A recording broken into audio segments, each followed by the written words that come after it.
Well, since you're making so much noise, I can't shoot the start of this video. What are you making over here? A sword. A sword? Alright, well, I guess that's a good reason to delay the start of this video. When you're the lawn tractor guy, you tend to end up with mongrels. No, not John, the tractor. Anyways. Alright, so I get offered a lot of these. And this one I took on purpose.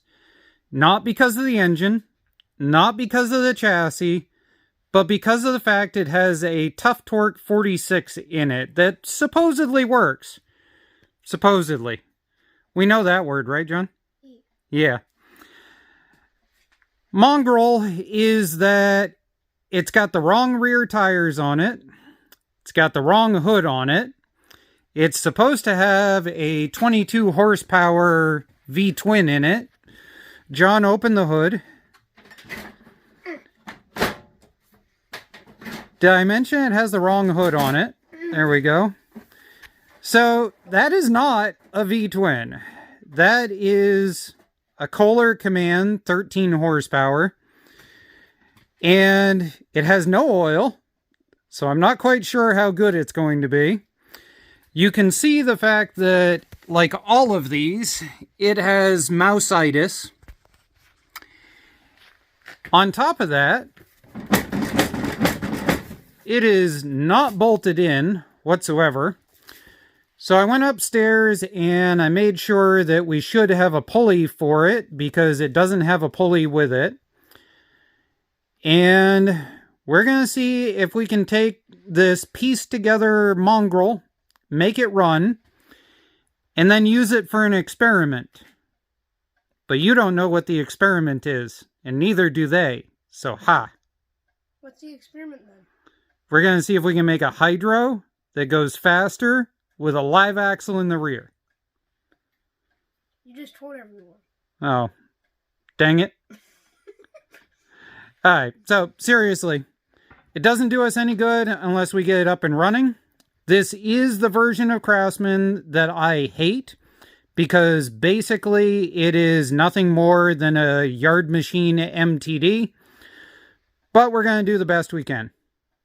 If you ever want to quickly identify one of these as being the yard machine MTD style, you can tell immediately because the pan is not removable without ripping out everything to do with this. Which means if you get any problems with your gas tank, you literally have to tear apart everything from here down, rip out most of your steering from the underneath, and then you can do your gas tank. And they fail quite often because of this. The sun gets on this, and then one day you hit a bump and it cracks and it dumps all of your gas on the ground, and you're done. Well, no oil. Blue RTV sealant on the valve cover.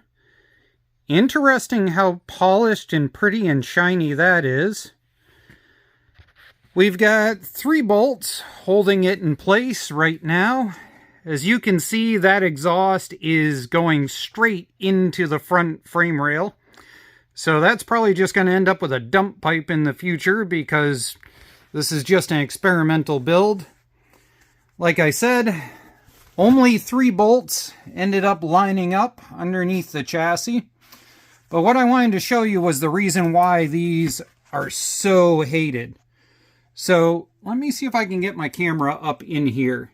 See that shaft coming down through? That shaft is your steering shaft. And this hunk of garbage here, once it refocuses, is all of your brake assembly. So what it does is it routes all of this so it goes around all of that and then has this dumb little pulley back here which pulls the belt over just barely enough to miss the braking assembly. So if this starts to wear down at all and it pulls in just that little bit, it hits right on the flat side of the braking assembly and destroys the belt. So that if you're in here and you're already monkeying around with doing these idlers, make sure that you do that also. This is the same double clutch setup that's on a lot of the MTDs, the John Deere 105s with the 5-speed Spicer in the rear, that kind of setup. It shares a lot of similar parts, except for John Deere changed the size of the bearing in this and the size of the bearing in that so that they don't interchange. Thanks, John Deere. Alright, what's the update on the sword? So, I'm going to sharpen it up a little bit better, but... Well, there you go, you're trying. I tried making a pommel with a head-looking thing. A head-looking thing? Oh, you mean like a ram's head like they do on the Forged in Fire and stuff? Yeah, like an eagle head or whatever. An evil head. An eagle head. An eagle head. Oh, an eagle. Oh, okay. I have no idea. Well, I wish an eagle would decide to eat all the mice. That's actually not too bad. But let's see what's under here. I'm expecting this to be pretty gnarly. Oh, yeah. Come on. Let go of the spark plug. Holy cow, the thing actually did not eat the spark plug wires. Oh no, it ate the kill wire. We don't need the kill wire, so that's no big deal. Well, we might need the kill wire. Kill wire is important, I guess. Mr. Safety. Sure. Okay. I want to give a big shout out to Anda. I'm not quite sure how you want to say that. They've sponsored us in the past, and they saw you guys' comments about John needing gloves, and they pointed out that he could definitely use a set of safety shoes, so they sent him these ones. They're like $45 on Amazon. John really likes them. They're nice and comfy. So a big shout out to them for supporting the channel and for watching out for John's safety. Obviously, after fixing the kill wire correctly, I decided to pull the spark plug in order to check that. It's not overly bad. I'm actually rather surprised it's not more corroded. But while I was here, I wanted to point out on this old style Kohler, this is your kill wire coming back to these really simple 2-wire plugs that Kohler used back many years ago. So this is your kill. And this is your positive 12 volts that goes from your rectifier to your battery in order to charge your battery. Now, the problem here is that your rectifier pulls an excite voltage, and therefore this really honestly should be on a toggle if you're not using the tractor on a regular basis. So a lot of these had different switch setups in them, so that when the ignition switch was in the off position, not only did it kill the wire here, it also disconnected this wire from the battery. Honey, one of your ears is flopped. Yeah, so is the other one on the other side. It's okay, it looks realistic. Oh, okay. So are you a cat? Okay. Bye. Have fun. I will. Bye, all. Alright, sword update. What do we got going on? So I accidentally offset the blade, and I already had markings on the handle black, so I just painted off all of the, so I just painted the handle and everything black, and I tried putting a marking through here of where it wasn't going to get hit, since I already had to grind it to try and make it look a little bit better. So do you think this year we need to build a real forge and start making real steel knives and stuff? Sure. Okay. Alright, we're going to see if we can kill 2 birds with 1 stone. We're going to see if this starter even works, and then we're going to see if we have spark. So, starter first. Yep. So, John's going to focus right in on there. Ready, John? Mm-hmm. Oh, we got really good spark. Alright. Let's see if this thing will fire in a little bit. I have oftentimes wondered if this is why this turnstile setup ended up getting discontinued. If you have one with this turnstile setup on it, so if we come up here and we punch this lever, that comes all the way up through. This is the choke adjustment. This is our choke lever right here. We can see it's pushed as far over as it's going to go. But if we come up here and we look down in, we can see our choke is wide open. Right down in there. That should be closed shut. As always, if you have to replace one of these, I do recommend the HIPAA carburetors because they have the better bowl gasket setup. And as I was expecting, it is seized up and does not move. See, the original Kohlers have this little clock spring thing on the inside. So this can look as if it's moving on the outside, but that never moves at all on the inside. It's all gummed up, does not want to move. I'm going to see what I can do. I know people are going to ask. So here, that's what the bottom plug looked like. This is what the inside looks like.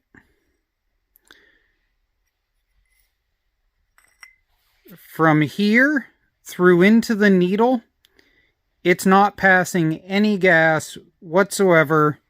There is something solidified between here and the needle. I've pushed some air into it and it has not moved, and the needle is seized into place. I don't know what they did to this poor thing, but it's not happy. Because that doesn't look like ethanol to me. That looks like some sort of additive. Anybody want to throw a comment as to what that looks like? Like, it literally looks like evaporated coffee grounds or something. But yeah, I'm not going to bother trying to clean this out. It is all shellacked. There's nothing passing through there. Let's call it good. Here we go. John's working on rigging up a temporary gas tank. We're about to have a discussion about how to use a lighter in order to make it softer and get it put on the bottom of the tank. I could have used a lighter this entire time. It's not like I trust you with a lighter all the time. Anyways, we got a brand spanking new HIPAA carburetor on here. We've already gone through and taken the solenoid out and snipped the tip off. So there's no California junk going on here. And we're going to get that hooked up and hopefully take this thing for a test drive. Right, John? Sure. All right. Previously on this episode, Dad manages not to bleed the gas line correctly, probably causing the reason why the last, 8 minutes, this thing wouldn't start. On another note, I've discovered for 8 minutes you can run one of these engines on this Golo pack because these things are awesome. Alright, let's try this again.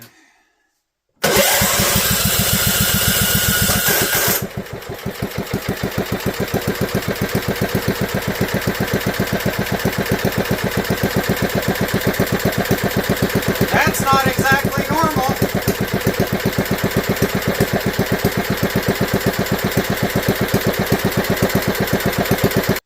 John, did you break it? I don't think so. Alright, I'm actually wondering if maybe the fuel that I have is bad. So we're going to put some starter fluid in. We're going to put the choke all the way on and see what it does.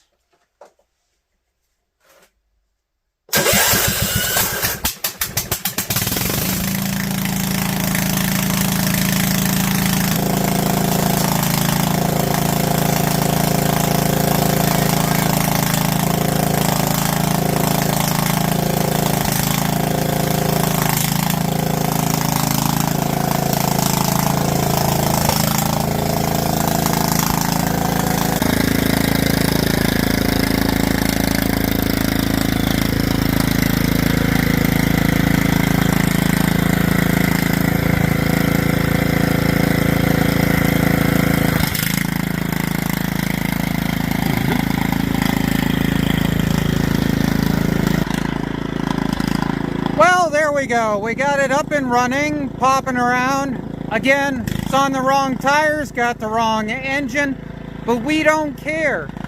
The only thing we cared was making sure that that transmission worked so that we could mess with it in order to see if we could throw a live axle into it. And apparently we're going to end this video with John learning how to do a 21-point turn. There we go.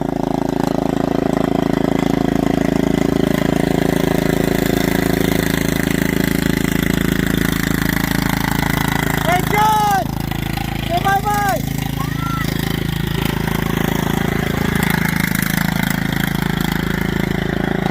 And this is why it is I only put in about, I don't know, about that much of a tank. Because otherwise he literally would just drive it around the entire afternoon. Have fun, guys.